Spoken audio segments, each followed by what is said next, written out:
Hello, everybody, and welcome to another edition of Resilience Talk with Brad Neufeld. This is the show where you will discover that every challenge that you face in life is conquerable, especially when we work together. We have an awesome guest today. I have been looking so forward to this. Vincent Todd Tolman. He's written his book called The Light After Death. And it's a story about his journey to heaven and back, and I'm excited to hear about it. Vinny and I have been friends for some time now, about 3 or 4 years, and I've never been able to hear his story because he tells it, and I'm usually, when he has events or we get together at certain events, he's the where we see each other quite frequently. I talked to him, but then he says, well, I'm going to tell my story, and I don't want him to tell it just to me, so anyway. But he's told his story, but I've just never been there, so I'm excited for this interview here to get to know a little bit more. But Vinny actually passed away with the age of 25, correct? Yep. Yeah, when I was 25. Passed away, and you were labeled dead. You were gone. They put you in a body bag and shipped you off to the morgue, and you woke up later. Well, anyway, I'll let you tell the story. Vinny, please tell us about this awesome book that you wrote.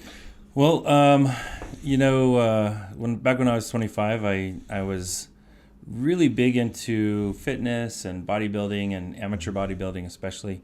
And me and a buddy of mine, we were taking a product.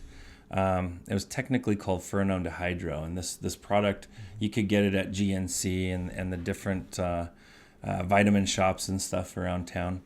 And so we ordered some online because all the local shops were out of stock. Mm-hmm. So we get this box from online, and it's from Thailand of all places. Okay. And previously I'd actually lived in Thailand, but I couldn't read their script. Right. And so this bottle comes out and it looks right, and we open it and we smell it. It smells right. Yeah. So we each take our normal bottle cap worth, and that's what you do. You take a bottle cap, then you go do your workouts, and it helps your muscle recovery so that it's a lot faster than normal. Okay. So you could work out your arms every day or your chest every day. You don't have to alternate days. Well, we take it, both of us, and instantly we realize that this isn't quite the American stuff. This is very, very different. It smelled right, and even the taste was somewhat right, but it just felt a lot stronger, much more bitter. So right after we both took it, we felt, well, maybe let's go get something to eat, and that'll help us feel better. But we did start feeling almost a nausea right away, both of us. Mm. So, a few blocks down the street from his house was a Dairy Queen. So, hey, let's go over to the Dairy Queen. We go there.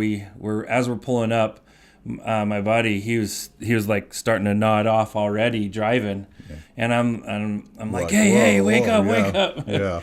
So we get there, and I go stumbling in, and I had to use the bathroom really bad. That's what it felt like to me. Yeah. So I went stumbling in, and directly in the entrance, you could go to the right, and there was a bathroom right there. So I went to the right, went to that bathroom, and it was one of those single-use bathrooms. So you lock the door. And out of instinct, I walked in, locked the door. Yeah. And unbeknownst to me, my buddy, he goes in, and he makes it barely to a booth. And he collapses onto the booth and just starts vomiting on the booth. Mm-hmm. So the manager calls 911, gets an ambulance there, hauls him away. But nobody saw that we were together. Mm-hmm. And so here I am in the bathroom from what was going on with me. I started getting really dizzy. I was standing near the toilet, and I fell backwards, and as I did, I hit my head on the ground really hard. Yeah. And then I started to aspirate, and so I started to vomit and aspirate. Mm-hmm. And so that's what happened to me. From my perspective, where I was at that point, all of a sudden I was watching a movie, and it felt like I was in a really comfortable theater, in a really comfortable chair, but the movie was being panned or shot from the view of the ceiling down, which was really weird. Yeah. I had worked in TV and film in the past, and myself, and I thought, well, that's weird. Why is the DP or the director of photography, why is he panning from the ceiling down? Right. That's really weird. And I was sitting there thinking that thought. Right. As I'm sitting in this, theater of sorts, watching this movie and this scene play out, I'm seeing this dead body on the ground, covered in just vomit. And and the neck, I'll never get over this. The neck was literally wider than the jaw. Like the neck had swollen so wide, it was wider than the jaw. And I just felt horrible for this human being that I'm sitting there looking at. And I had no idea it was me, because me was up here in this theater space looking at this movie. So there's no possible way that was me. Like, it just wasn't possible. Right. And so I'm sitting there watching this happen, and all of a sudden I notice that I can see this other room over here to the left of the bathroom, and I can see these patrons come into the restaurant, into the Dairy Queen. They order their food, they get their food, they sit down. The husband goes up and tries the bathroom, doesn't open. So he goes, sits down, and he's sitting there staring at that door like, I need to go to the bathroom, you know? Right. And nobody comes out. So he goes back to the bathroom. He like pounds pretty hard. He like, hey, anybody in there? Yeah. And he hears he hears a phone ringing inside. So he goes back and sits down. He's like, well, that's kind of odd. I heard the phone ring and nobody was answering it. Then he goes back again about a few minutes later, knocks on the door again, hears the phone again. He's like, somebody's in trouble in there. Okay. So he goes around to the manager and says, hey, I think somebody might be in trouble in there. Right. I've checked the bathroom a couple of times. I've heard the phone ringing both times. And I know that, usually you kind of rush and get out of there and answer your phone call, most people. So the manager goes back there and knocks on the door, no answer. So he unlocks the door, opens it up, and sees this dead guy on the floor. And again, I'm witnessing this from above. I'm witnessing this from, looking down. Okay. And still not knowing it's you, still right? not knowing it was me. Yeah. So the manager, he has a little bit of a freak out, like doesn't know what to do for a second, and then it kind of dawns on him. Whoa, I'm the guy in charge here. I need to do something. Yeah. And he yells like, call 911, and we've got another one. And so his helper or assistant manager, whatever she was, she went ahead and called 911 and handed him the phone, and he started talking to the operator, and he said, we just called, we have another one, and it looks like the same type of thing, but this one's dead, right? And that kind of thing. So they did get a medic there. They got an ambulance there, and this ambulance had 3 medics inside. Right. It had 2 veteran medics in the front seats, and then in the back jumper seat they had a greenie, a brand new guy. He was being trained, and to me it seemed like it was his first week. You could tell he had a very newness about him. And again, I'm witnessing all of this from above, as if I'm up in a crow's nest watching all of this. And what I realized at this point is I'm understanding thoughts and feelings of people that are in the film. Wow. So wow. I'm literally hearing like the thoughts of the guy who called 911, or the manager of the restaurant. I'm actually hearing like his nagging mom's voice in his head when she's like, gosh, you better get out of this job or you're going nowhere. I heard that. I heard him hearing that in his own head. And then I heard the voice of the assistant girl too, like, oh my gosh, she's like freaking out in her mind. But what was so weird too, as they were all the employees like coming around and kind of gawking and rubbernecking into the bathroom to see this dead body, I heard the cook, who's actually in the back, like, I know death well enough. I don't need to see this. And so he had obviously seen something in his life that he didn't need to see some dead guy on the floor. So it was really weird. I could feel the feelings and hear the thoughts of everyone around. And it was funny. I still was thinking it was a movie. And I was thinking, what an interesting choice to portray this film this way, Right. And I'm still in like my movie making mentality as I'm going through this experience. And the medics get there. They see that the body is cold. They record a body temperature of 79 degrees at that point. Oh my gosh. There was stiffness that had already started to show up in the knees. Yeah. And a little bit in the elbows. So they documented that they think the body had been dead at least an hour, minimum an hour. Yeah. And so as they still had to, preliminarily attempt chest compressions, try to get the body back a little bit. And, after a few maybe 30, 60 seconds of that, they're like, no, this one's, there's no possibility of resuscitation. So they went ahead and called the police. Actually, they radioed the police, let them know that, this guy was dead. And the police gave him certain instructions of, they already knew what to do, when they find a dead body. So they went ahead and processed according to that procedure. They bagged the body, they put it on a gurney, they strapped it down and put it loaded it in the ambulance, and they actually were waiting around for a police officer to show up so they could get a signature on something. Yeah. And so while they're waiting, I could actually feel the dismay in the new medic. He was sitting in the back of that ambulance while they're waiting, and he just felt horrible. He's like, I could feel him thinking and feeling like, man, I wish we could have done something. We could have at least tried to bring him back. Yeah. And he just felt really dismayed about it. So I'm feeling that, I'm hearing that, and all of a sudden the police officer pulls up and he's like, hey, you guys could just go, and they're like, yeah, we want to wait for a signature. He signed the paper they needed, and they're like, okay. So they pull out of there, and as they pull out, again, this is at this Dairy Queen, as they're pulling out of this kind of complex parking lot, they get out onto the main road, and right as they turn onto the main road there, I actually see this light start glowing around the new medic, around his heart area. And it was weird. It was almost like somebody took a light and was shining it there, but the light was coming from within his heart, not from outside shining, but he literally started to glow around his heart.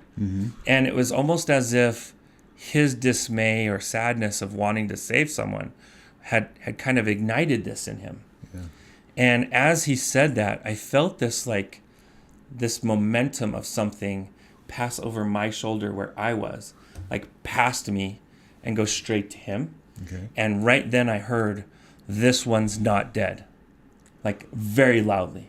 Wow. And I knew he heard it too, because as soon as he heard it, he was looking around. Yeah. And he thought, are they messing with me? Because he's the greenie, he's the new medic. He's thinking maybe they're trying to haze me or something. Yeah. So he's looking at them and he's like, no, it didn't come from them. He's looking around and he looks at the body and he's like, no, it wasn't him. And he's like, well, that was weird. And he just kind of shook it off. Oh, man. And about a half block later, the light was still glowing around his heart area. Okay. But all of a sudden it went from his waist to above his head, this bright light. And as that got really, really bright, all of a sudden, again, that force comes over my back shoulder, and it went so fast. But this time it rattled me, it shook me, and it shook him too. And it said, "This one's not dead." Oh gosh! Very loudly, almost a yelling, but not yelling. It was forceful. And it was so forceful that when this guy heard it, he knew. He was like, "Oh, I have to do something." So he hurried actually he had to undo a strap around the neck, because there was a strap right here on the body. Yeah, right. He undid that strap, undid the body bag, and was feeling around the neck, and his hand was getting all gross because there was vomit still on the body. Right. But he didn't care. He was going all over the neck trying to feel for a pulse. Nothing. It was cold. Right. Cold and clammy and gross. You could tell he had the feeling. But he had the feeling that something needed to happen. So he didn't feel anything here. He had to go to a second strap, undo it, unzip the body bag further, and then he's reaching around the body. He actually reached to the inner groin area, and I'm not a medic or anything, but he was reaching to the femoral or the big artery on the leg. Right. He was reaching, trying to feel that, to see if there was anything there. Right. He was pushing so hard because, again, the muscle was hardening and cold. So he was trying to push through that to get to the blood vessel or the femoral artery. Right. And as he got there, he got to the actual femur bone, pushed until he touched it on the inside of my leg. And as soon as he made contact through the flesh to the femur bone itself, there was a spark. It felt like somebody hooked me up to a car battery or something. It shocked me where I was sitting, and it shocked him. Yeah. We both felt it. And that was enough for him. That was enough that he felt that there was something there. So he continued, opened that body bag. He cut some pieces open.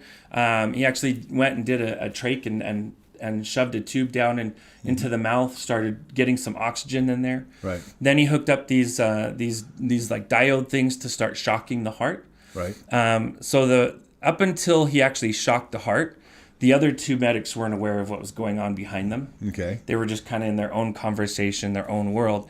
Well, when he went to go hook up the diodes, before it shocks, it does this like loud beeping thing. And so up until the loud beeping thing, they had no idea. As soon as the loud beeping thing happened, they both turn around, they see him back there. They're like, "What the hell are you doing?" Like screaming at him. Right. "You're gonna get fired. You're desiccating or like you're doing something to a dead body. You can't do that. You'll get fired." Right. They were really going at him. Yeah. And he just didn't even listen. Didn't listen at all. Oh, good he for him. shocked the body.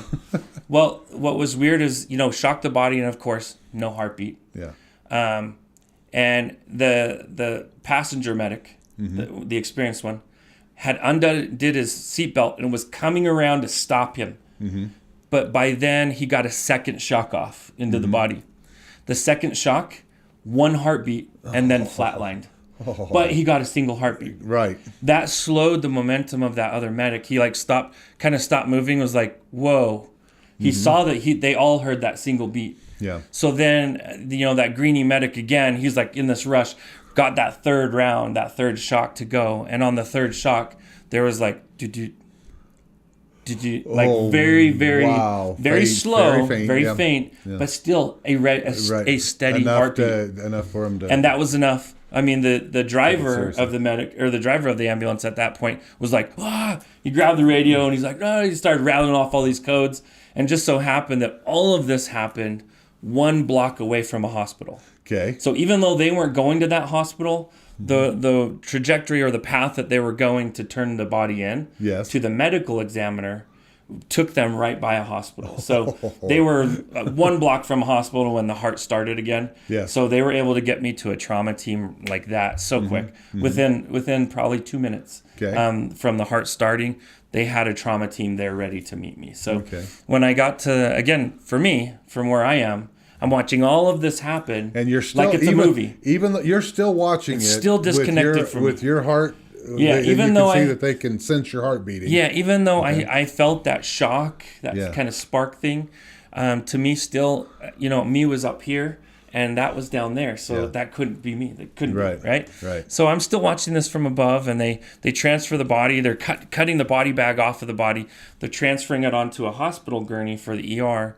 And as they're doing so, the body, because it had been dead a while, it started going into seizures, and there was foam coming out of the mouth. There's a lot of kind of funky stuff going on with the body.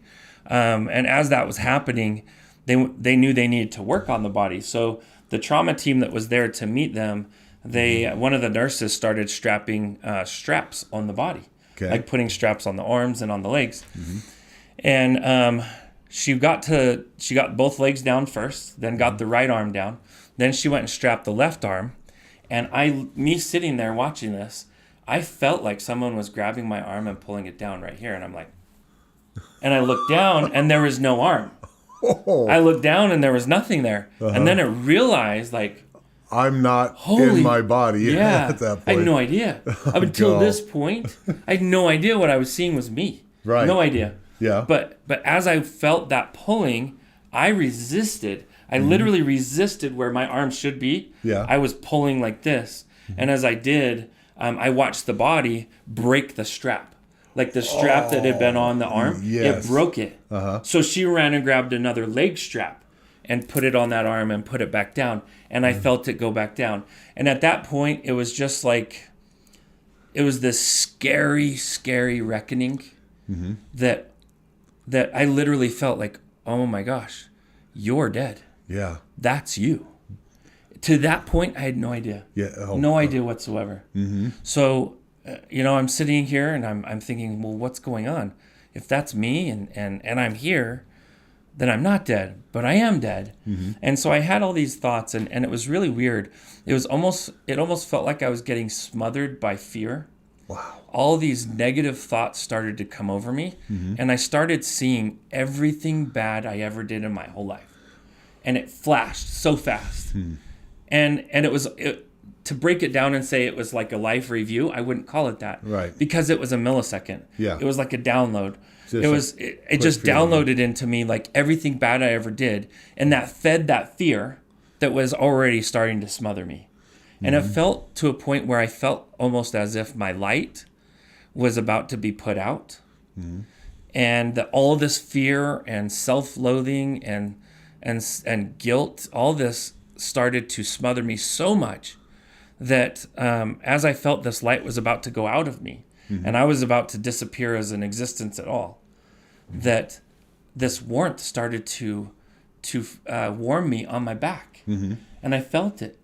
It's almost as if you were really cold one day outside, and the sun comes out from behind a cloud, and it starts warming you up. That's what it felt like to me. So it felt like I was just starting to warm up out of this real warm feeling coming from behind me. And it was getting stronger and stronger and stronger. And I realized that it was pushing away that fear. It was pushing away that like self-loathing and self-hatred. Yeah. So much so that I needed to turn to see where this was coming from. And so I turned my presence around. Okay. And so as I turn around, I see this guy, like totally what you would think Hollywood would think God would look like. Okay. He's all dressed in white, white robes, long white beard.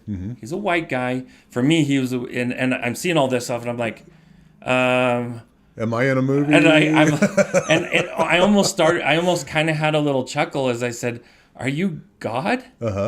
And he laughed. He laughed, and he answered me without moving his mouth, which was so weird to me. He answered me in his own voice and said, "No, I'm not God," but his mouth didn't move, which was so cool to me. And then I realized my mouth didn't move either. That we were able to talk just with our thoughts. Wow. And so he said, "No, I'm not God," and he kind of chuckled, and I'm like, "Oh, well, you must be Jesus," And he really got a kick out of that. He's like, "No, I'm not Jesus." And I'm like, "Well, who are you? You're obviously special. I'm dead, and you're here. And you're here, right? You must be, part of heaven or something." And he looked at me. He just kind of zeroed in on my eyes, and just said, "You know what? I'm here for you. I'm here for you." Wow. And he said, "You can call me Drake." Okay. And I'm like, "Okay, Drake." And at that point, I'd never known anybody in my whole life named Drake before. Okay. So this is my first friend, Drake, Okay. And I said, "Well, Drake, what is this essentially?" And he's like, "Well, I'm here to help you go where you want to go. I can help you go with me where I live, where I exist. Yeah. Or I can help you go back to where you just came from." And at that point, I could feel just the overwhelming love that was coming from this guy. Oh my gosh. This love that he had. Now, to give a little background, I had a really rough childhood, really rough. Okay. Some people who knew me as a kid knew about it. Some people didn't. But I was raised in a really rough upbringing. Okay. Really rough. And with many abuses. And I had a lot of dark, empty black holes inside me. Prior to my death, I had a lot of, baggage or trauma, whatever you want to call it. And the amount of love that I felt in the first few seconds, it completely filled up any gaps I could have gained from this life. Yeah. The amount of this love that is there in heaven for us, it is so pure and so beautiful and so all permeating that there's no harm that this life can throw at you that can't wash away in a second. Yeah. There's no harm. I don't care if you were of the extreme hardest life, somebody maybe a survivor of a concentration camp, or you had the posh life of being raised in a millionaire's home, or something like that. It doesn't matter. Yeah. Any trauma or hardship or obstacle or emotional injuring that you've received is washed away instantly if you allow it. Yeah. And I did. I really needed that. So for me, it was soul saving. Holy cow. And I know if I had wanted to, I could have blocked it, but that fear was so constraining on me, and it was about to put me out as an existence. Yes. that was my saving grace. It was absolutely, that love was a saving grace for me, and it penetrated and permeated my being. Yeah. That love is far greater than anything we can experience here. We don't even get to have even a shadow of that love here, unfortunately. But the beautiful thing is that as we learn that love exists, it really can help us here. It can. Yeah. So, my new friend Drake, he explained that I can follow him if I want to. And of course, after experiencing that pain and that fear and all of that, and then he comes in with the solution to it and just wipes it away and then says, you can go back to that, or you can go with me. There's, of course, a no-brainer. Yeah. I'm like, I'm not going back to that. Yeah. I'm going to go with you. So I did. I went with him, and he said, we're going to go on a journey, but it's not a journey of just point A to point B. He explained it to me as if we're not going to go from here to there as just distances, but we're going to go from here to there as far as understanding and frequency as well. And he kept using the term frequency the whole time, because I understood frequency really well. Growing up, I messed around a lot with radio and with different stuff. And then also, working in the industries I've worked in the past, I understood frequency really well. So he kept using that as a way for me to understand that I needed, that right now I was existing in the physical form, in the human form, at this really low frequency or low density. And I needed to get this really high frequency to get where we needed to go. And so he explained, he said, I'm going to help you do that if you want to. Yeah. And I said, of course I want to. I want to go with you. And so he went through and helped me understand some certain principles. And we go over them in the book. There's 10 main principles, but the hard part is he didn't say, okay, here's the 10 principles. Right. He didn't do it like that. He just said, hey, you need to get this understanding, and you don't need to fully embrace it. You just need to be willing to accept it as a possibility. Yes. And that was it. So as long as I was willing to accept it as a possibility of reality, then I could keep moving with him. But anytime I just couldn't accept it as even a possibility, we would slow my progression, and he would help me kind of clear out what was going on inside of me with my own programming and with all of that. But I was raised Christian, and so I thought, I got this. Yes. I was raised Christian. We have a fast track to heaven. So right. Just show me where my quick lane is, and we'll get right there. And that was one of the first things he explained to me, that even though I thought I had all the answers, that the universe was much grander and bigger than the ideas of men or women. The ideas of mankind are so small compared to the universe. Yes. And here I was living in this paradigm of what I thought was reality, and reality was far greater, just far greater, so much more beautiful than we can ever even imagine. Yes. And he helped me understand that. That was one of the first things he helped me understand. And then he helped me understand that I had to be an authentic self to be able to go with him just from the beginning.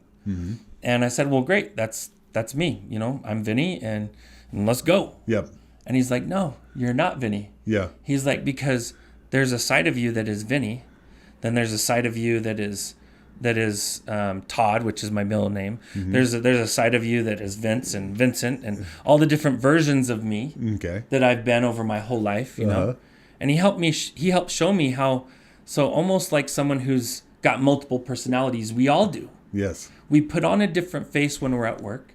We put on a different face when we're at church. We put on a different face when we're at home with mom. He really explained it to me how, all these different hats or faces that we wear are different aspects of who we are. But to be authentic, we have to take all of them and make them one. Yes. So that no matter where we go, we're not changing hats, we're not changing faces, and we're the same being, and we're very present as a being everywhere we go. Right. And he called it the principle of authenticity, of truly being authentic. But he taught me that the most important aspect of being authentic is not just embracing your strengths, but more importantly, embracing your weaknesses. Wow. like being open and out front about the fact you have weaknesses. And it's funny because, today in today's society, with social media, with Facebook, Instagram, all these, we don't tend to show reality. Yeah. We show the rose-colored glasses reality, right? We show the version of reality we want the world to see, but we don't show the reality that we experience. And that's what he was talking about. Now, this was, my experience happened back in 2003, but even with that experience, it is just as important today as it was then, that we show forward a real face on everything we do. That we smile and we grin for the successes as well as the weaknesses and failures. Yes. Because as long as we are out in the open and authentic about our weaknesses, we can actually turn them into strengths. But when a weakness is ignored or hidden, it's just like hiding a thorn or a sliver. It eventually festers and comes out in such a form that it can break who you are. Yes. It can. And that happens a lot. Yeah. You see a lot of people, they hide this side of themselves. All of a sudden that side of themselves grows and festers into this being that's larger than life, and all of a sudden it breaks out and people are like, I can't believe that person did that. Oh gosh. It's because they're trying to be two people. And so that was really important and emphasized to me that authenticity is fundamental for us to grow. But more importantly, authenticity is fundamental for us to love. Wow. So think about that for a second. We have to be authentic to be able to feel love. And the reason why is because we cannot truly love anyone until we authentically love ourselves. Wow. And that to me was a problem. Yeah. Because I didn't authentically love myself at all. Yeah. In fact, I loathed myself. Yeah. Really. I loathed how I was raised. I loathed how I reacted to how I was raised. I loathed how the mistakes I'd made in the past. So I had a lot of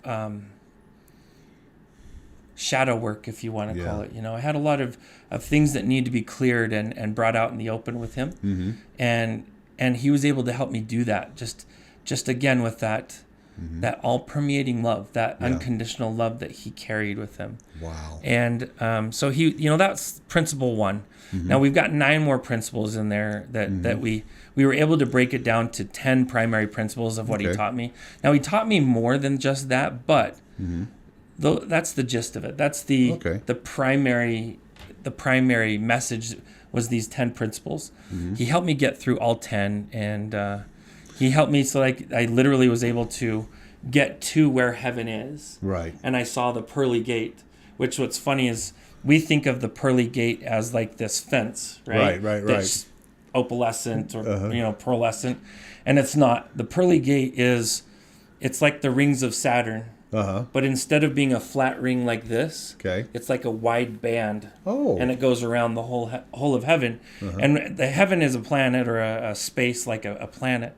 And as we got closer to it, we saw this like glowing band around the outside of this planet. And as we got closer and closer, I realized this band was made up of these pearls, like these big opalescent balls of energy.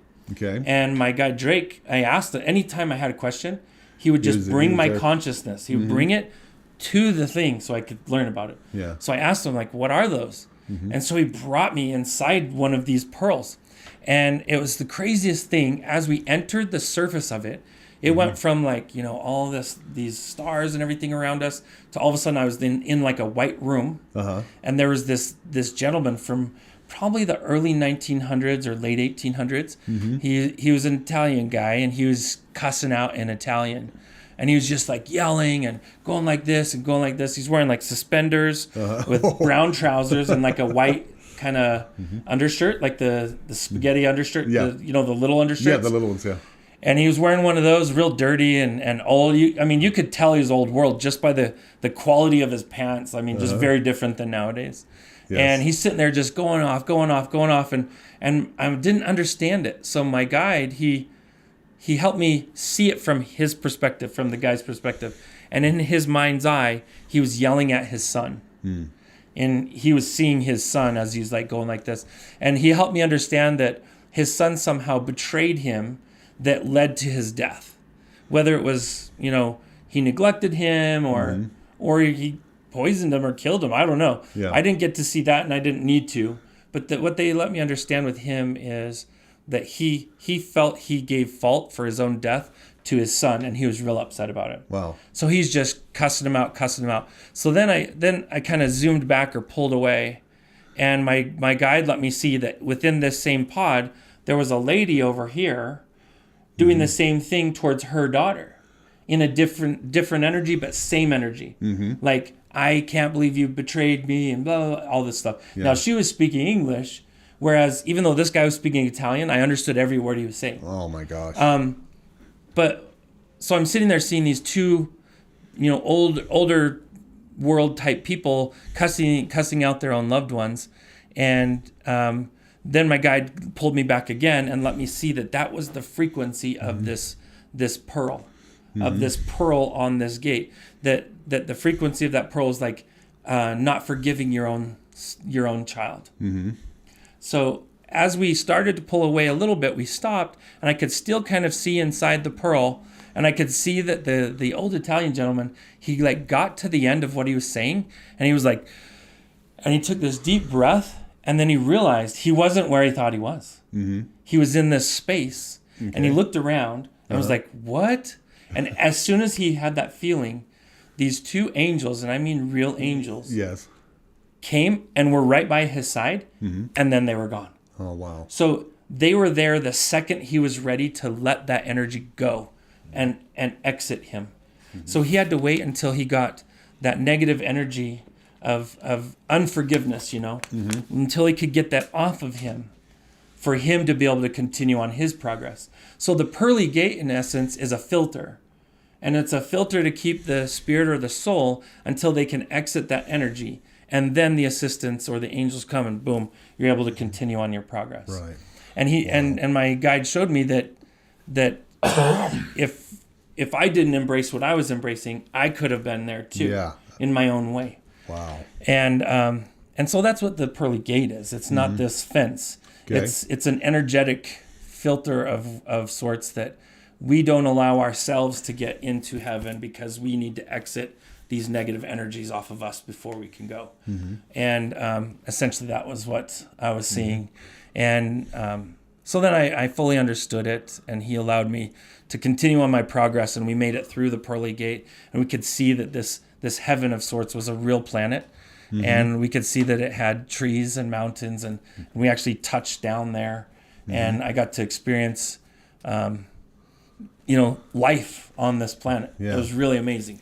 Well, this is fascinating, Vinny. I have so many more questions for you, but we need to take a quick break here. Our guest today is Vincent Todd Tolman. He is the author of the book, The Light After Death, My Journey to Heaven and Back. Just fascinating interview. I have so many more questions, but we're going to take this quick break. We'll be right back.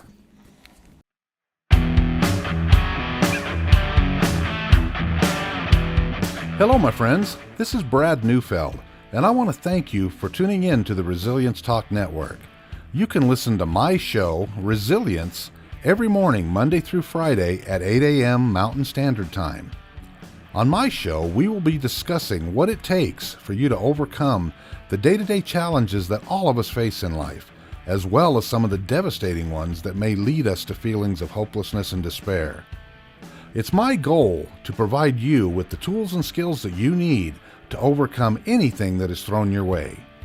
To find out more about my show, visit our website at www.resiliencetalk.com. That's www.resiliencetalk.com.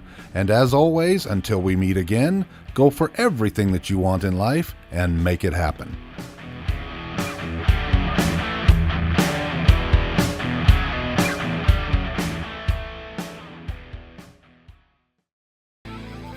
Welcome to the Resilience Talk Network.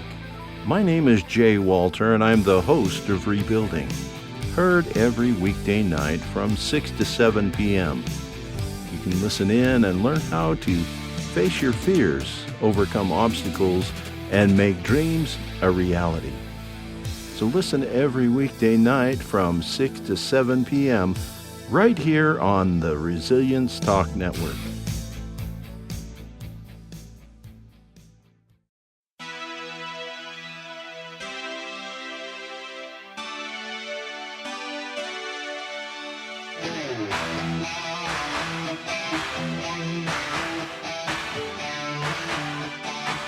All right, and welcome back. We're here with our guest, Vincent Todd Tolman, here on the Resilience Talk with Brad Neufeld, and we're discussing his book, The Light After Death, My Journey to Heaven and Back. And Vinny, if people are just coming on right now, you've got to go and hear the first part of this. He tells his story about how he passed away and then came back to life after being dead for almost 2 hours. I mean, recorded at least an hour, but possibly more than that. So anyway, let's continue on. So where we left off was your guide Drake is teaching you all these wonderful things about life and about how things affect you and everything. Please continue on with that a little bit. So essentially, we get through what we see as like the Pearly Gate or the Gate of Pearls, which we went over what that is, and as we touch down in heaven, I recognize that this is heaven. And I asked, is this heaven, And my guide Drake helped me understand that, yes, it is a heaven. Okay. But not the heaven. The heaven, okay. And he helped me understand that there's as many heavens as we need. Okay. It's about like getting out of the airport, off an airplane in Salt Lake, going to a Salt Lake hotel going, you're not in Park City yet, pal. Yeah, you're in Utah, but not in Park City, right? No, but so it's he explained it to me as such that we get the heaven that we need, essentially, and that we are eternal beings. We've lived forever before this. We're going to live forever after this. And that the path of each individual soul is catered specifically just for each individual soul. Wow. So, the heaven that I go to might not necessarily be the heaven that you go to. Yours might be a higher frequency, mine a lower frequency, or vice versa. It doesn't matter. But what's really neat, though, as long as we're serving the light or serving God through love, right, we get to connect to whoever we want to on that side. Wow. And in our heaven, we have everyone we want around us, including pets, including, our loved ones of all sorts, even loved ones we didn't even know we loved until we die and remember, oh yeah, we loved that person, So we get to have all these relationships that we had before this life. They show up. All these relationships we get from this life, they show up. And so it's really like this beautiful existence. And it's all for our well-being and for our growth, because we do continue to grow. The biggest thing that was taught to me that this life is not a test. Period. Okay. All right. I don't care who tells you it is. It's not. Yeah, because that's it's not a test. That's what you hear in most, here's the funny most thing. Things, most here's the funny religions. thing. If it's a test, you can get a grade, right? Right. But you can also fail. But what is it if there's not such thing as failing? Right. It's not a test. And they showed It's a to learning me opportunity. it's a learning opportunity. So because I was into fitness at the time, big time, he kept using these fitness analogies for me. Okay. And he helped me understand that our free choices, our agency, are like the weights in a spiritual gym. And until we go to the spiritual gym of this life, and we use agency, we make free choice. When we make free choice, we're able to create, or we're able to tear down. But still, we get the agency to make the choice. That's able to build these choosing muscles, these muscles of making choices. Yes. It's really, really important for us to be able to use those, because once we get there, we're able to organize matter and create in a way that is not possible here. And so it's really important for us to master the power of our thoughts here. Okay. Because that makes sense. our thoughts literally direct our destiny here. Okay. And they do even more so there. So we need to master our thoughts here first, so that we can graduate mastering our thoughts and move on to where mastering our thoughts really comes into play. Yes. So, I touched down on this place that I would call a heaven. Okay. And it's just absolutely beautiful. There's nothing in this world that I've ever seen. I've been all over the world. I've literally lived in over 30 states in the United States. I've lived in Cambodia, Thailand, Vietnam. I've lived all over. I've visited Russia, China, Europe. So I've been around. Yeah. And I've seen a lot of that this world has to offer. Some of the most beautiful places I've ever seen still don't even hold a candle to what's there. Yeah. It just doesn't. Yeah. This entire universe is not as beautiful as one blade of grass there. Wow. I'm serious. Wow. Just the grass itself had a presence, a consciousness to it. It had a sound or a music that was coming off of it. You could call it a frequency. And in this consciousness, you could feel love. And just to touch down in the grass, Yes. like you felt like it became part of you. Like your feet came down in it, and it's like the grass like hugged you. Wow. And became part of you. Wow. And as you became one with each other, the grass and you could feel the feelings, the love, the glory, the celebration that was going on inside the grass. And it was glorious. Wow. Beautiful. And just to even... And feeling this from head to toe is an understatement, correct? You can't. Take your most joyful moments of your whole life, put them all into one moment, and again, it's still nothing. Still Wow. nothing compared to just the grass. Yeah. That's just the grass. Okay. And so as I'm touching down, I'm about like exploding, Yes. by the way. And by the time I got there, I had to be at this really, really high frequency to get there. This really high love frequency just to get there. Wow. Just to understand what there is. And so I'm touching down, I'm embracing this grass. This grass is like making me cry, even though, I don't have a physical body there. I have an energetic body, and I'm still doing what we would do if we cry emotionally here. I'm just like really embracing this beautiful moment. And then I noticed there's flowers. And so as my consciousness notices flowers, my guide, Drake, zooms my consciousness onto this flower. And now I'm experiencing this flower up close, like a bug would, right? Yeah. Like up close, and I'm right there in the flower, and I feel the flower.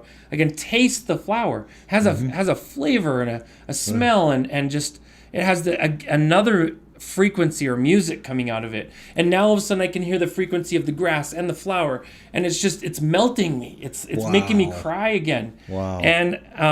And then I noticed that there's trees. Yes. And I'm like, oh my gosh, There's trees there. And so the grass helps me plug into the trees through it.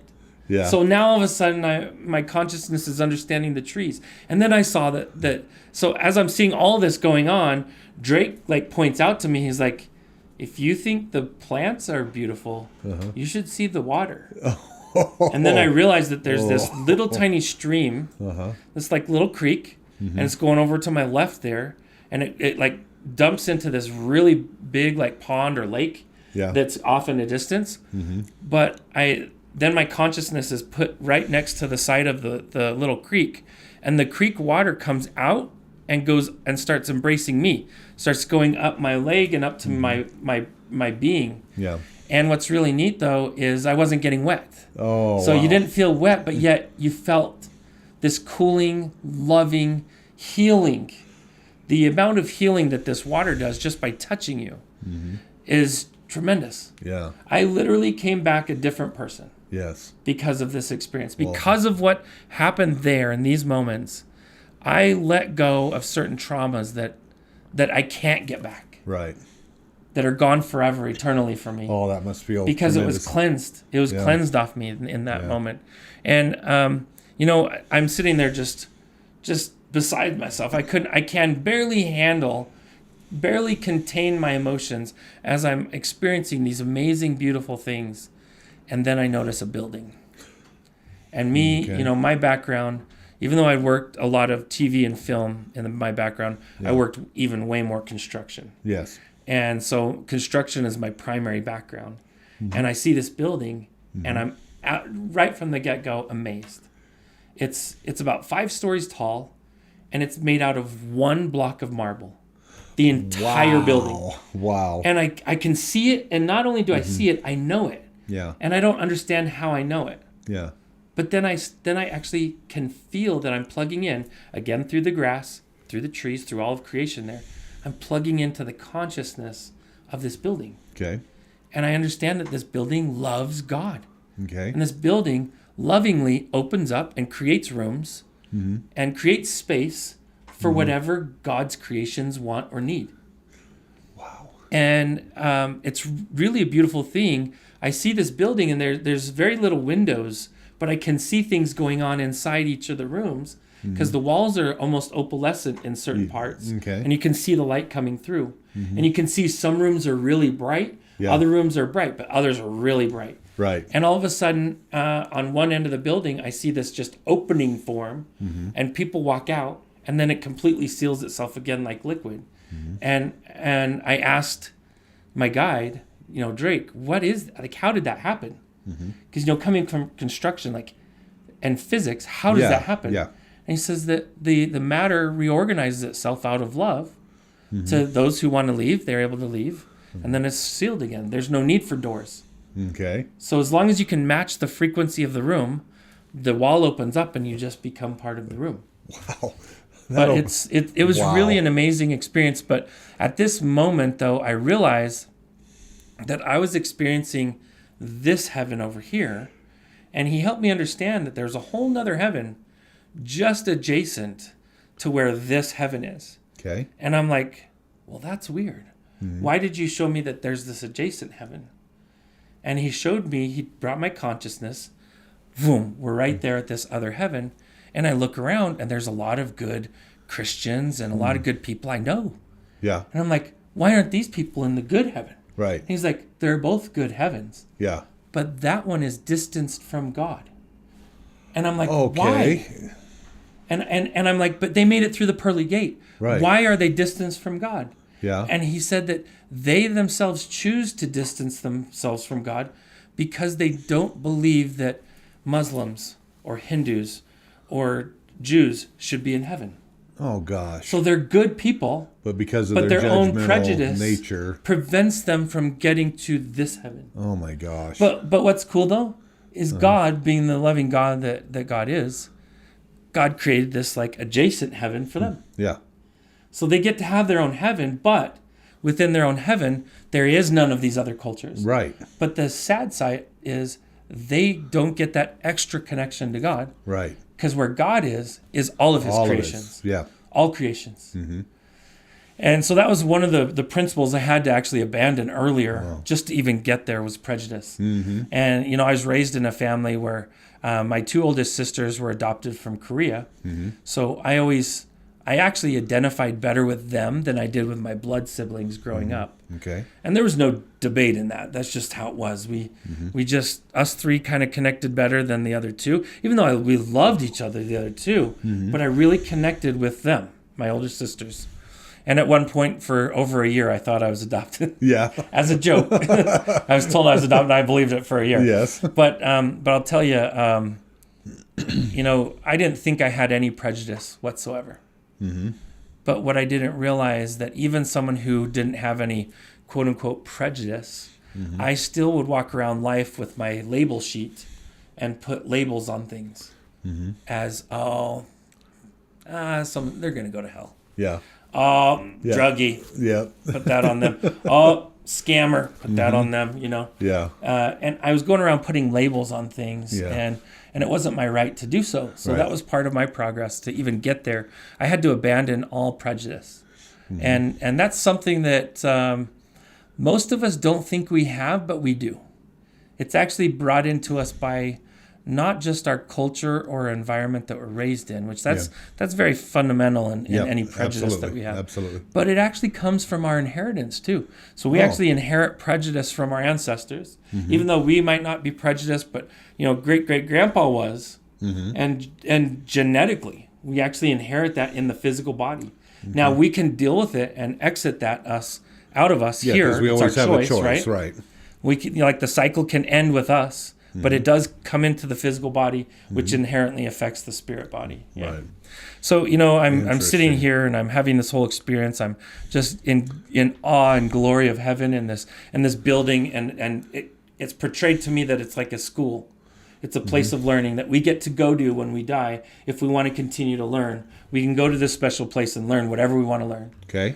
And as I'm experiencing this, my guide comes to me, and he really has this different demeanor to him. I'm like, oh crap, what's going on? Yeah. What?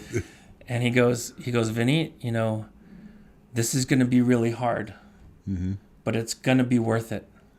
And then he gives me this hug. And I'm telling you, there's nothing in this world like this hug. Right. He took his presence, who he was, and he brought it together with my presence. And we just glowed in this like bright purity of love. And it's the most pure thing I've ever felt in my life. Yeah. And it played right into everything. It just cleansed me. It purified me. And I felt how much he loved me. And I didn't know this guy. Right. I'm like, why do you love me? Yeah. And he just Did you get to ask him that? Or? No, he didn't answer. Okay. I knew unequivocally that he loved me as much as anybody could ever love anything. Yeah. And it was the most beautiful thing I ever felt, and I probably will ever feel in my life. Yeah. And some people can equate it to like your Savior's love. Yeah. I felt my Savior's love through Drake. I felt it. Yeah. I felt that he loved me more than anything in the universe. And it changed me. And at this moment that I'm just feeling this change in me, I start hearing my human brother's voice. Okay. It's my younger brother. I hear his voice, and I hear it as if he's speaking in my ears, like from behind me. And he starts giving me a blessing, which, is a special prayer they give over the body. Yeah. And he's giving me this special prayer, and he's blessing me to be made whole and to get better. And I'm like, no. Yeah. Well, really quick before you dive deep into that, this whole time, did it just feel? How long of a time span did it feel like that you were with Drake? Well, if you asked me, did it seem like 100 years? I would say yes. Okay. If it seemed like 100 days, I'd say yes. Okay. And the reason why is there's no such thing as time. Yes. Okay. So time doesn't exist. Time is kind of like when we're living our life here. Right. And then there's a board game. Let's call it Monopoly. Okay. So there's the board game Monopoly. There's all the lines inside Monopoly. Time is the lines inside Monopoly. Okay. It's so that you know that there's a beginning and an end. Okay. But we exist outside the board game. So to us, Monopoly has nothing to do with us. Okay. Right?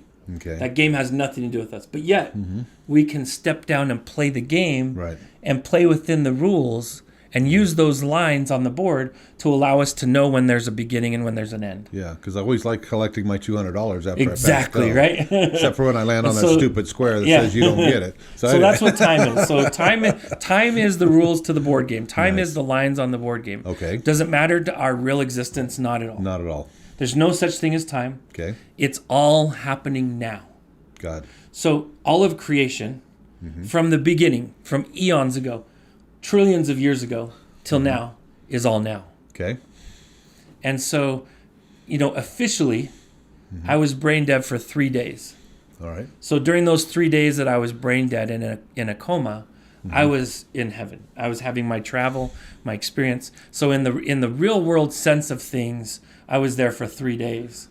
A lot of people, they're like, you should name your book 3 Days in Heaven. I'm like, no, because it's not about the 3 days. It's about the light, the love that I experienced there. That's what it's about. And, officially it was 3 days. But so the third night, my brother had given me that prayer, that blessing over my body. He gave that blessing at 9:30 at night. Okay. And this is the third day after. So I went in the hospital Saturday morning. Okay. And then this is Tuesday night. Okay. and I woke up at 1:11 in the morning. I yanked everything off me. Yeah. And I didn't remember any of it, though. Really? Didn't remember any of the experience. I woke up just frantically claustrophobic. Now later, Wow. I've learned that the spirit body is far larger than what we have here as physical bodies. Yes. So if you were to actually measure the spirit body, it's probably about 20 to 30 feet tall. Wow. And so to go into these human bodies, it's like stuffing a big hand in a little puppet. It's just, it's very, very claustrophobic. Yeah. Very claustrophobic. Wow. And so as soon as I got back in the body, I yanked everything off me. I yanked the catheter out. I yanked the tubes off me, the diodes, even the gown. I just ripped it all off. And then I just stood there, just like taking deep breaths and just standing there naked in the room. I didn't know what to do. I didn't even know where I was. Yeah. At that point, I had no memory of what happened to me. I'm standing there like, where am I? What the hell happened to me? Yeah. And I'm looking around, I'm like, but I feel different. I knew I felt different. But I'm like, what happened to me? And the last thing I remember was us taking the supplement at my buddy's house. I didn't even remember going to Dairy Queen. So that was all blocked out for me. And, so I looked around, couldn't find anything. I found a gown and wrapped it around me, and I hightailed it out of the hospital room. And I saw there was an elevator at the end of one hall. So I ran like as fast as I could down there, and I'm hitting the down button when I hear this scream. Yeah. And I'm like, oh crap, they found I wasn't there. Yeah. So the nurse went in the room and saw that I wasn't there. And she's like looking under the bed. She didn't know what happened. Yeah. So there was these alarms going off. So I unplugged the equipment, by the way. So all the alarms, they went off for a second, then stopped because I unplugged everything. Right.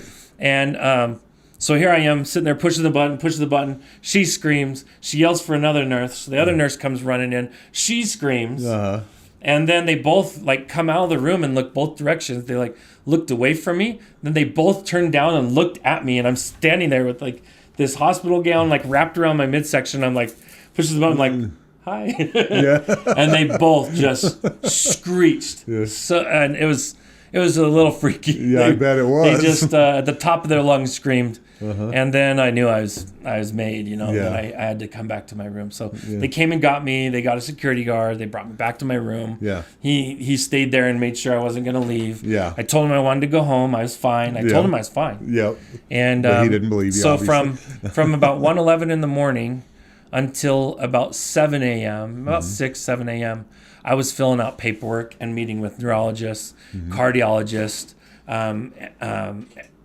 endocrinologists, all these specialists. Yeah. They all had to sign off for me to be cleared to leave, to be released. And none of them wanted to sign off. Right. So they had to sit down and really interview me. Then they said, well, if something happens to you, it's all in your own fault. It's your own liability. Yeah.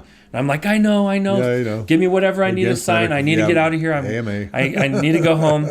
So, after literally hours of paperwork, I signed enough, and it felt like a phone book, literally this much paperwork. Yeah. Signed it all, got all the signatures of all the specialties, Yeah. and I was able to be released. Now, mind you, I didn't have any clothes there. Yeah. My brother had taken my bag of personal belongings, took it home, so I had no clothes there. Yeah. And now, again, the clothes I did have on that day were already cut off. So Yeah. they'd cut them off me in the hospital. Right. So, they gave me some scrubs that the shirt fit okay, but the pants were really tight. Yeah. And they made me sit in a wheelchair, and they wheeled me out for my dad to pick me up at kind of the roundabout pickup way out front of the hospital. And it was real odd. He pulls up, didn't even get out of the car. He just reached across the car and just swung the passenger side door open. He's all, you okay? Yeah. Oh, gosh. I'm like, yeah. He's like, okay, get in. So I got in and shut the door, and we're just driving, just totally silent, and didn't say a word. All of a sudden he goes, you going to go work today?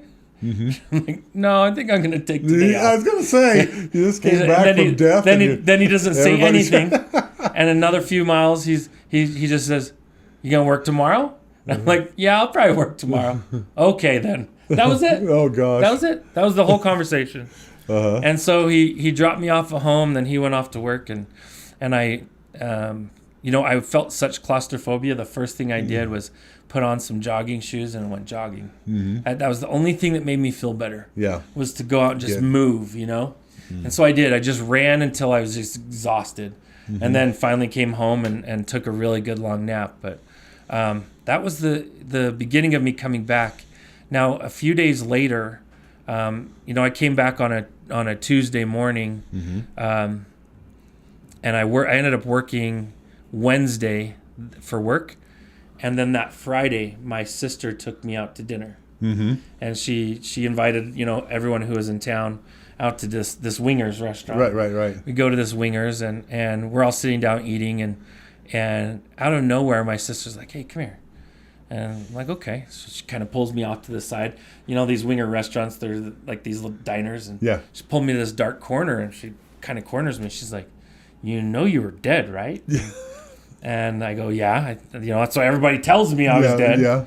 She's like, did you have an out-of-body experience?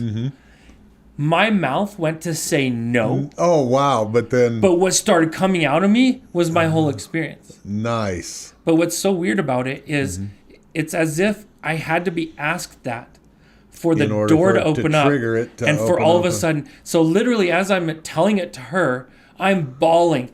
I'm feeling that love again, and it's just like I'm just bawling, and I'm not a crier. Yeah, I haven't been. I've it's never just known not you me. to be. and I'm just bawling like a little baby, just crying, and that's surprising her because she knows me. I was always the tough guy. Yeah, and she sees me crying and really breaking down, trying to communicate what the experience was. I get out maybe 3% of the experience, and that's all I can get out. I'm just melting, in this love and this emotion. And she said, "Well, okay, take your time. When you're ready, I want to hear about it." But it's really funny because I know for a fact she was prompted to do that. Because later when I talked to her about it, I'm like, do you remember doing that? She's like, I don't remember doing that. Yeah. I'm like, but you did do it. Right. And so I had this whole experience. At this moment, though, I'm a very scientifically minded person. Yes. I'm big into physics, big. I study it and really understand it really well. And I didn't yet understand quantum entanglement, though. Okay. And if I understood that, I would understand the fabric of life. Okay. But I hadn't got there. I was on string theory and a lot of the energy physics.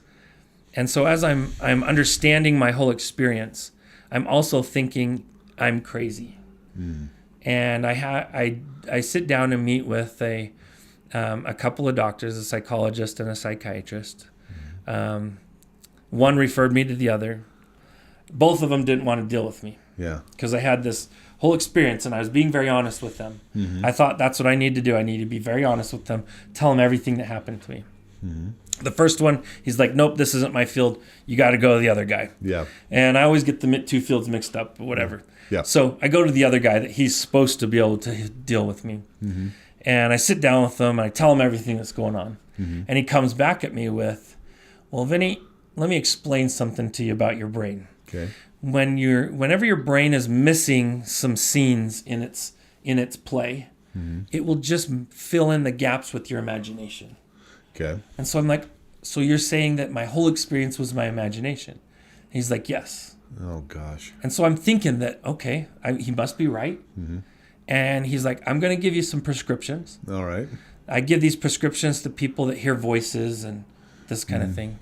Schizophrenia. And so I'm like, okay. Like the sheep that I was at the time. I'm like, okay. As he's filling out the prescription form, literally his grandmother, who's a spirit, sits down next to me and says, you need to tell him this. Oh, and I'm wow. like, and I go, wow. And I'm not one to, and here I am in his office. I'm like, he could have me committed. Yeah. I don't want to say this. He's going to get me committed. I'm going to live in a padded room the rest of my life. You had the wherewithal to see that. She says, she put her hand on my, her energetic hand on my leg and said, honey, you need to say this to him. Okay. And so I said it. Every single word she told me to say to him, I said to him. He was silent for like 90 seconds. He stood up, and this is a good Mormon guy. Yeah. He looks at me and says, get the F out of my office. Really? Oh my gosh. And I was like, okay. Oh man. So I got, grabbed my stuff. I had a bag and this other stuff with me, and I had some medical stuff. I grabbed it all and I just was walking out. Yeah. And even the gal who was running the front office, she was like, "What'd you say to him? Yeah. And I'm like, "I don't know. I just told him what was going on." And she's like, "I've never seen him like that before, ever." Wow. So I get a few miles down the road and my phone rings and it's their office again. Yeah. So I answer it and it was him. That'll be $300.27. And he said, he goes, "Vinny," he said, "I really thought that you were crazy." Mm-hmm. He's like, he didn't use the word crazy. He said disturbed, whatever. He's like, "You were unstable or something like that. Yeah. I really thought you were unstable. I was really going to point you this direction of pharmaceuticals to help you. But what you told me, even I forgot about. There were certain things that happened to him when he was a little child, that he had even blocked from his memory. He had no recollection of. But Grandma brought it out and was very specific about it. And so specific that he couldn't deny that whatever was going on. And he said that to me. He said, "I don't know what your story is, but whatever happened to you must have happened. Yeah. Because what you told me was absolute truth, and it was truth you couldn't find out anywhere else." Yeah. He even said it again. He's like, "Even I forgot about those things." So it was just kind of a reckoning. Yeah. But it really shook him because it rattled the cage of the mental treatment field for him. Yeah.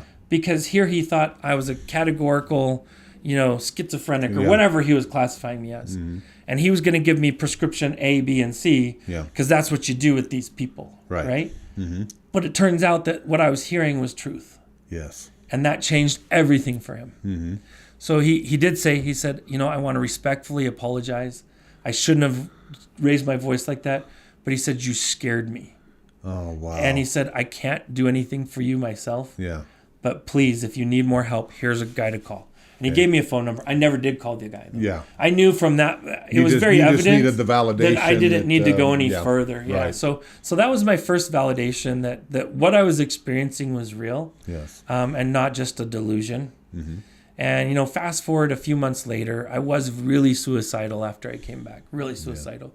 Yeah. And the reason why is, I was given the ultimate of experiences, an experience of experiences, and way better than anything we get to have here. And I wanted to go back home. Yeah. I wanted so badly to go back home. Yeah. Even a good day here is hell compared to there. Yeah. It just is. Yeah, understand. And I was still in that transition period of trying to get back to this life. And as I was in that transition period, I have guides still to me this day. I work with my guides. My guides were telling me, they're like, "Just hang in there. It's going to get a lot better really soon." Yeah.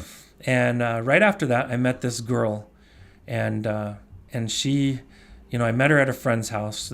She opens the door, and there's this girl just sitting there. She's 5 years younger than me, so she wasn't even on my radar really, you know. But here I am, 25. She's 20 or 19, and I see her, but energetically I see her. Yeah. And for the first time since I'd been back, I saw heaven again. Oh, wow. I really did. I saw the light of heaven in her eyes. I saw it, and it was shining on me like flashlights almost. And I knew that was the piece of heaven that I was missing, and that's the piece of heaven that my guides were telling me about to hang in there for. Okay. So I did. I pursued that essentially, just as a friendship, in the beginning. And I just wanted to understand more about it. I wasn't pursuing it as a relationship per se. Right. But after even just hanging out about 3 or 4 times, I knew for a fact that I was supposed to marry her. Nice. And I hadn't even been on one date with her yet. Yeah. And so here we are. We're gonna hang out. Yeah. And go up to my parents' cabin in Provo Canyon. On our drive up, I promised myself by the time we drove past Bridalveil Falls that I had to tell her that we were supposed to get married somehow. And I'm like, how do you tell someone? You haven't even been on a date with them yet. And so my guide said, "We're going to walk you through it. Okay. We're going to walk you through exactly how to say it to her." I'm like, okay. All right. So we're driving down, Provo Canyon. Yeah. We get all the way to Brattleville Falls. I'm like dead silent the whole time. That's not like us. Yeah. When we're hanging out together, we're just talking and chatty. So we get to Brattleville, and I'm like, crap, I still haven't told her. I'm like, what am I supposed to say? And so my guides told me, hey, ask her if she's prayed about anything important lately. Yeah. So I'm sitting there driving, and I look over, and I'm like, hey, have you prayed about anything important lately? Mm-hmm. And she's like, no, have you? she like, very defensively, like, no, have you? Mm-hmm. And I go, yeah, I have actually. Mm-hmm. And she goes, what was it about? And I said, well, I prayed that if we're supposed to get married. Uh-huh. And she was like, you did? Well, okay. And, oh boy. and she goes, so did I. Oh. And then she was like, what was your answer? And no, actually, so this is how I answered her. I prayed if we're supposed to get married. Mm-hmm. And she's like, you did? And I said, yeah. And she's like, so did I. And I go, and we're supposed to get married. Yeah. Oh, nice one. And she's like, oh, that's what I got too. Uh-huh. And then we were fine. Yeah. Oh, man. then we were totally good. We went back to our chatty selves. Yep. And we just had to get it out in the open that we both knew our destiny with each other. Mm-hmm. Now, again, this is before date one. Yes. And before even, traditionally dating at all. Yes. And so about a month later, I made it official and had a ring on her finger. Nice. We met in April and we got married that August. So it was pretty quick. Yeah. And, right before we got married, about a month before, she heard about this family reunion in Afton, Wyoming, this little town up near Jackson Hole. Yes. And she said, hey, you're going to go to that reunion, and so am I. We're both going to go. Mm-hmm. And I'm like, no, it's not my thing. It's not my scene. It's a family reunion. I'm in my 20s. You don't go to those till you have a family and stuff. Yeah. She's like, nope, we're going this year. Mm-hmm. So I'm like, okay. Yeah. I knew who was boss from the beginning. Oh, gosh. So I said, okay, let's go. So we went on this family reunion. My whole family goes. Uh-huh. We get 2 hotel rooms, one for the girls, one for the boys. And we all go to this reunion and show up to this little town in Afton. Mm-hmm. And, half the town is my cousins. Yeah. They all are. So many of them up there are my cousins. Yeah. So we get this little pamphlet about the high school. Mm-hmm. They're putting on a little play that night about the history of the town of Star Valley, Wyoming, Afton, Wyoming, and how it was founded and who the founders were and the pioneers and all this kind of stuff. Yeah. And it's another thing I would never do. Mm-hmm. And she's like, we're going to that. I'm like, no, I don't. She's like, nope, we're going to that. Okay, whatever. Yeah. If you'll go with me, okay, I'll go. Yeah. So we go to this little play. Mm-hmm. And it's at the football field of Afton, Wyoming's high school. Okay. And they put on this whole play. They have a big movie screen in the middle of the football field. They have like a little wood stage where they're doing folk dancing and doing little skits about the history of the town. Yeah. And up comes these pictures of these different founders of the town. And up comes this one picture, this gentleman with a long white beard. Yeah. Very pink skin. Even though it was a black and white photo, you could tell. Very pink skin. And these eyes that could just look through you. Wow. And it was my guide. It was him. It was absolutely my Drake. guide. Wow. And here I'm looking at this photo, and I'm just like, actually, the way it happened, I was a little distracted, and my wife saw it first. So at the time, she was my fiance. But Andrea, she's like, hey, look at this. Is that your guide? Mm-hmm. And I turned and looked, and I was just frozen. I was frozen. It felt like somebody took like a pitcher of ice water and like poured it over me. Yeah. It really did. Yeah. I just froze. I couldn't speak. Yeah. I started to shake. I even started to tremble a little because more so than I saw who my guide was, it meant that, again, that what I experienced was real. Wow. Because it wasn't something that, the neurologist tried to convince me that I made up in my brain. Yeah. So here was a second confirmation that what I experienced was real. But here's the caveat. Yeah. On the photo, it said Charles Kazare, but it said Charles D. Kazare. Oh. So I went to my grandmother, who was a Kazare. My grandmother's a Kazare. Yeah. And she was alive at the time. And I asked her, I said, hey, do you know Charles Kazare? And she goes, oh, yeah, Grandpa Drake. And so, so again, more confirmation. And later, after I got, fast forward a few months, we got married, and we actually moved in to take care of my grandmother towards the end of her life. She needed somebody, and she didn't want to go in a home. She wanted that independence of staying at home. Wow. So we went and lived with her to help care for her for the end months of her life. And as we're caring for her, we got to have some really neat conversations about, her great-great-grandpa, Grandpa Drake, and about her experiences, her memories of who he was, and stories about him, that kind of thing. Yeah. She even had a really neat old blessing that was given to him that had been fully recorded. Okay. And in the blessing, it talked about 2 paragraphs about his importance and job in this life. Okay. So he was the first stake president in Afton, Wyoming. He was the first governor of the area or something like that. So he had some government leadership. He had some clergy leadership. But then it was 2 full pages of just his duties on the other side. Oh my gosh. And it was all about his duty to serve and to help his loved ones and others in the ministrations of God who need his help to cross over from this life to the next. Yes. So here was confirmation number 2 or 3, depending on how you count it, of how this was part of the whole plan from the beginning. Yeah. So it was really, really neat, and it secured for me that I wasn't crazy, that this really did happen, and that these experiences need to be shared. And until that point, I wasn't ready to share it with anybody. Yeah. After about my 1-year anniversary, right before my 1-year anniversary of dying, so I died January 18th, 2003. So January 18th, 2004, that's when I decided it was time. It's time for me to start sharing it with people. And I've been sharing it over the years. Fast forward, I shared it with our friend, Richard Paul Evans. And I shared it with him back in 2016. And it had an impact on him. It had an impact on me to see that it had an impact on him. Yeah. So I really love that it had a positive influence on him, as well as a lot of people that have heard it. So he's helped motivate me. And then, Lynn Taylor, met him through Tribe of Kings, just like how I met you. Yeah. And he's essentially helped me. He's been the string to my kite. Yes. Kept me grounded so that I could get this out and get it done.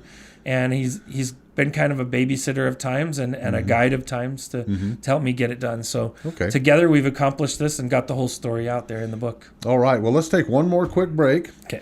And then when we come back, tell us, I'd like to ask you just a few questions about the book, if that's okay. Awesome. All right. So let's take one more quick break. We're going to be right back with our guest, Vincent Todd Tolman, author of the book, The Light After Death, My Journey to Heaven and Back.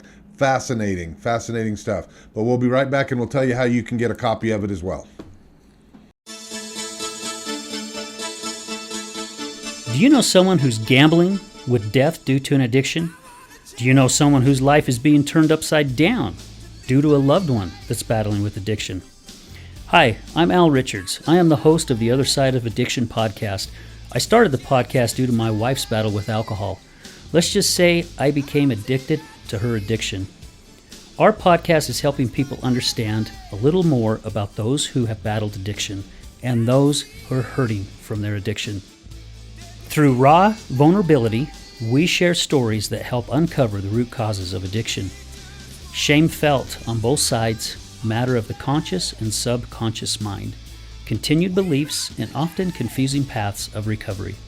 We collaborate with real people and their stories, as well as licensed professionals, to help our audience gain a better understanding of addiction. You can find us on Resilience Talk Network. You can also find us on Facebook at Mr. Al Richards. That's Facebook at Mr. Al Richards. You can also find us on YouTube. Just look up the Other Side of Addiction podcast.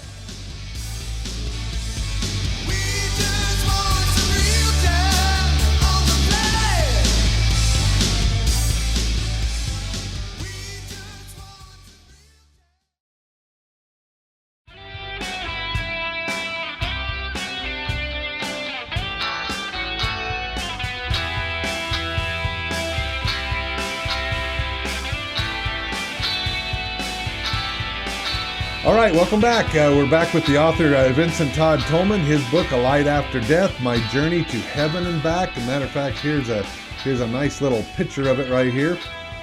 Be sure, as a matter of fact, this comes out tomorrow, correct? Mm-hmm. And so tomorrow, on the 23rd of August, you'll be able to get a copy of this.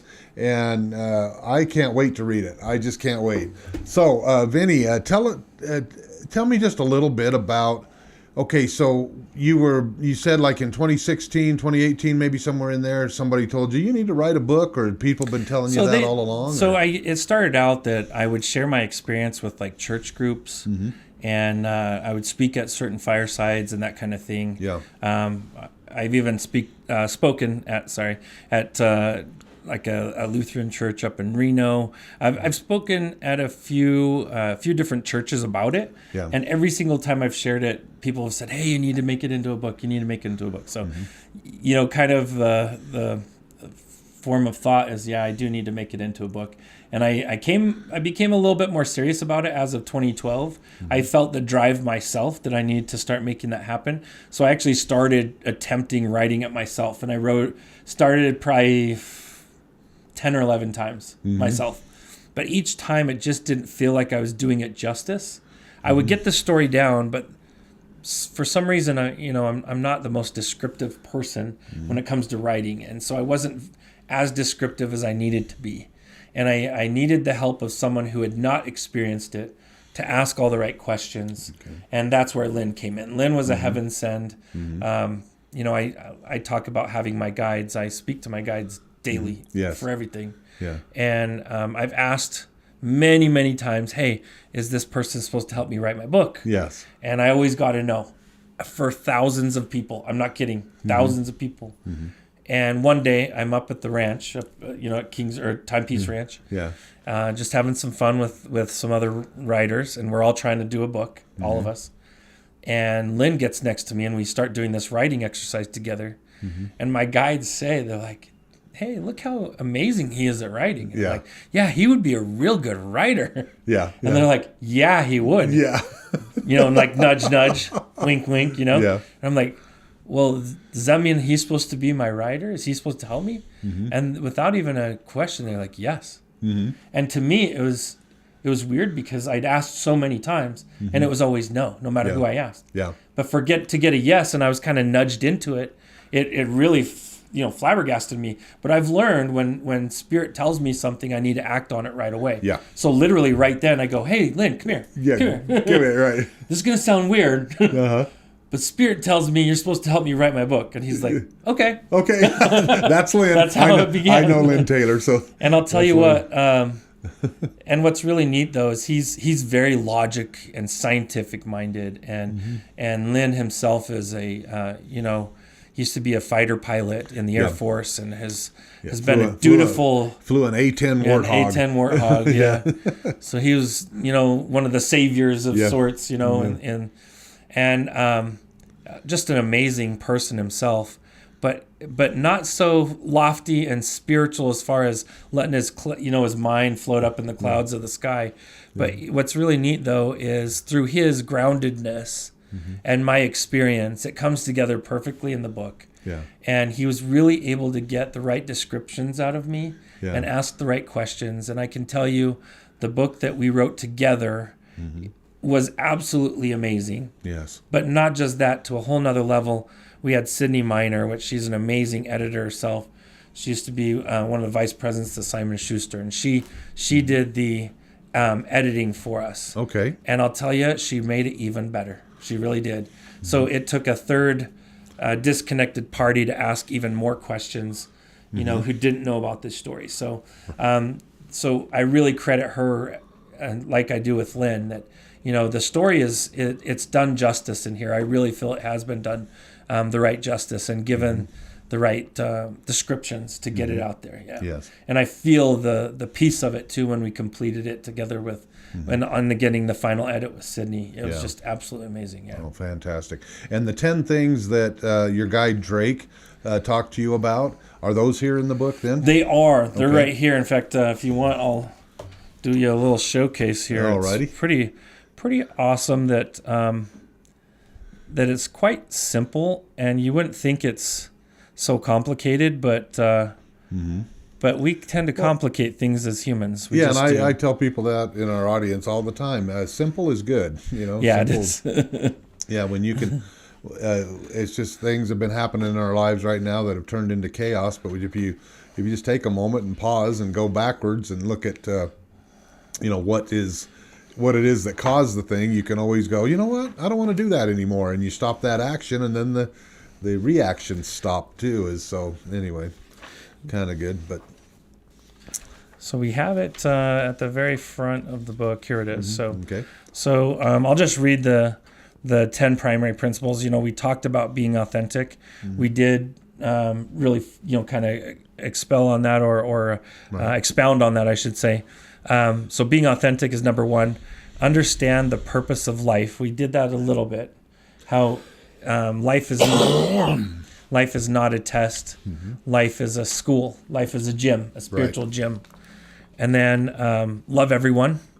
We talked a little bit about that. But listen to your inner voice. Use technology responsibly. Release prejudice. Exercise the power of creation. Avoid negative influences. Understand the purpose of evil. And know that we are all one. Yeah. Awesome. Well, Vinny, thank you so much. My honor to have Thanks you here for having today. me. And this has been fun. We talked now about I've this. heard the story. What's funny is we've been talking about having this interview since I met you. Yeah, I know. in 2018. 18, yeah. Yeah. Yeah, it's been a while. It's been a few years. So. But at least now the book, it's better real. late than it's never, here. I guess. You got to get a copy of this, everybody. You can find it at, I'm sure, Amazon or. So we're going to be on Amazon by September. Okay. Right now, you can get it at livinggodslight.com. Or the name of the book, you can go to thelighafterdeath.com. Okay. Yeah. So thelighafterdeath.com or livinggodslight.com, either one. And we'll have all these links in the show notes down here to make it easy for you to get a copy of that. But I can't wait till your book signing, and this is just going to be fun. Yeah, it's going to be awesome. All right. Well, thank you so much. Thank you, Brad. Wow. Thanks for having me. You got it. All right. Well, that wraps up our show today. Again, our guest today has been Vincent Todd Tolman, author of the book The Light After Death, My Journey to Heaven and Back. And it sounds like you were truly there. So, so anyway, guys, one more time. Let's show the book here. Yeah, because we definitely want people to see that. All right, so be sure and get a copy of it. Again, this is what it looks like, The Light After Death.